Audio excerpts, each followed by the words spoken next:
Agora já entrando nas empresas que vocês gostam, que a gente citou aqui por alto, né?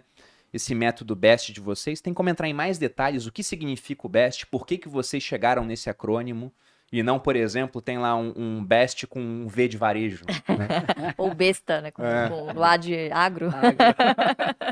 Já sugeriram pra gente o A do agro. Pode ir. O BEST, ele foi nascendo de uma forma totalmente natural e depois a gente pode até falar do oposto do BEST. Quem criou o acrônimo? A primeira pergunta Cara, aqui. Foi um seguidor? Foi um A gente aluno. queria É sempre um aluno. Falei, Ele sugeriu caraca, lá.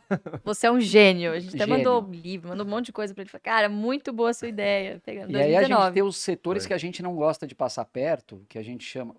O BEST são setores à prova de balas. Os que a gente não passa perto são setores à prova de Barce. A gente tentou criar um acrônimo para eles, Não mas deu não certo. dá certo. Ficou horroroso. Mas, o BEST nada mais é do que bancos, energia, saneamento, seguros e telecomunicações. São empresas que, ou melhor, são setores com uma maior previsibilidade, como você estava falando, e eu acho que essa previsibilidade na geração de fluxo de caixa é o que elimina essas oscilações excessivas.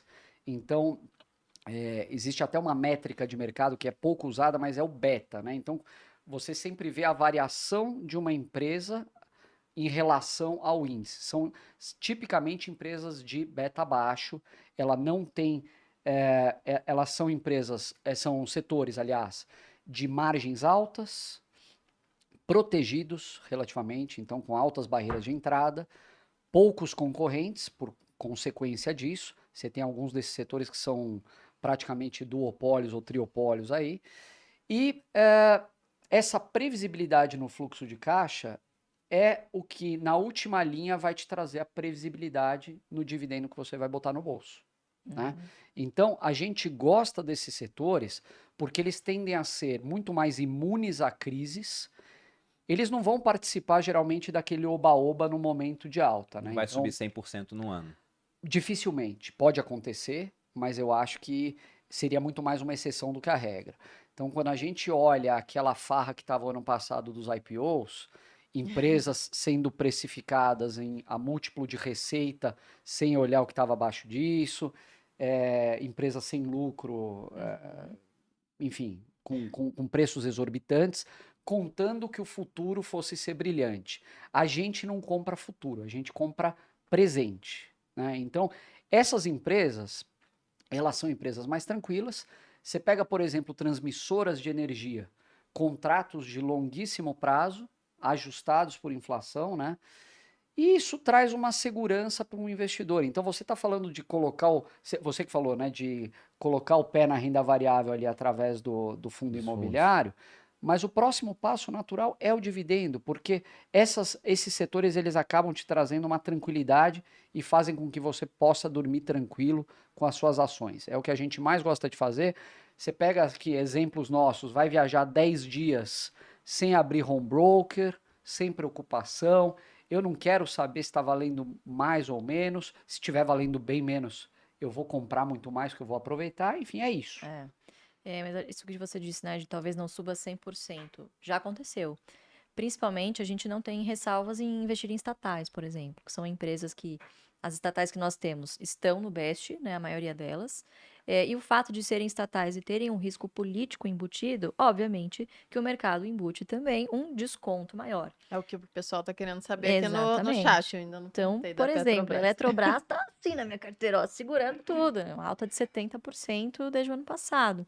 Então, assim, você consegue encontrar boas oportunidades também que vão multiplicar. E, obviamente, isso passa por você comprar bons preços. E, de novo, isso não acontece quando tudo está né, indo muito bem. Então, Mas você sabe saber avaliar. quando passa esse oba-oba, na verdade, acho que nas ações, quando você faz metas em número de ações. Eu acho que para o pequeno investidor isso conta muito. Então o cara fala assim, meu, quanto que eu quero receber mensalmente dessa empresa aqui? Então ele, sei lá, ele fala 3 mil reais. Aí ele começa, se você olhar por esse lado, mas quantas ações eu preciso ter dessa empresa que paga dividendos há mais de 20 anos consecutivos, sempre nos mesmos períodos? Quantas ações eu preciso ter dessa empresa para atingir esses 3 mil reais por mês? Aí ele vai lá e faz uma conta. Eu preciso de, sei lá, 10 mil ações. Você começou a comprar 100 ações, o jogo já vira. Porque você vai querer sempre, primeiro, torcer para cair, porque você vai comprar mais com menos dinheiro. E segundo, você sempre vai estar de olho no dividendo que você vai estar recebendo. Porque o próximo aporte seu vai ser aporte mais dividendo. Então, você vê que é uma constituição, assim, não acaba. Você começou a comprar, automaticamente você já vai ser elegível ao próximo dividendo. Mês que vem você vai botar lá de novo o mesmo aporte, ou um pouquinho maior, mais o dividendo. Então, assim, você vê que a bolsa por si só não enriquece. O que enriquece é o seu trabalho, a bolsa vai lá e multiplica. E quando você tem essa meta em número de ações, tudo fica mais tranquilo, parece. Porque você vai encarar essas baixas como um baita movimento. Você fala, pô, o que eu pagava R$50, agora eu pago, sei lá, 25 e compro duas ações. Porque você Essa pega é a o pegada. investidor tradicional, o que ele fala? Ah, eu tenho 50 mil reais em Petrobras. Você não tem 50 mil reais, você tem X número de ações, X quantidade de ações. Perfeito. Essa é a mentalidade. Você pergunta para o Barsi, para o Luiz Alves, para todos esses grandes, quanto você tem de tal empresa? Até Ele porque eles pagaram em diferentes etapas, então Exato. eles nem sabem São vários exatamente. preços. Exatamente, todo Exato. dia isso muda. Então, a mentalidade do sócio é diferente. Uhum. É muito diferente. E o sócio, quando ele vê aquele ativo de qualidade caindo, ele vai querer comprar mais. Ele não vai vender, pô. Se ele Engraçado. conhece e sabe que é bom, O Barsi, por exemplo, se você pergunta para ele qual que é a maior empresa hoje da sua carteira, ele não vai falar Unipar. Em valor financeiro, sem dúvida nenhuma, é Unipar, mais de 40% por conta da valorização dos últimos 2 anos. Mas ele vai falar, não, Klabin, porque eu tenho 70 milhões de ações da Klabin, agora 75 milhões de ações. É a empresa que ele tem maior quantidade de ações. É assim que ele pensa, é automático. Então você pergunta para ele, ele fala, não, Klabin, é que eu tenho mais ações. Tá? Ele não pensa no valor financeiro daquilo. Né? Então, é realmente quando a mentalidade do investidor, ela vira uma filosofia de vida. A gente vai no shopping e tal, deixa às vezes de comprar algumas coisas, porque, bom, isso aqui, quantos bancos do Brasil Você eu tem poderia 50 ações comprar, pra- exatamente, com isso aqui, com essa bolsa, enfim, então você começa a mudar a sua mentalidade também, a mudar o seu comportamento pessoal, quando você investe dessa maneira, é muito, muito engraçado.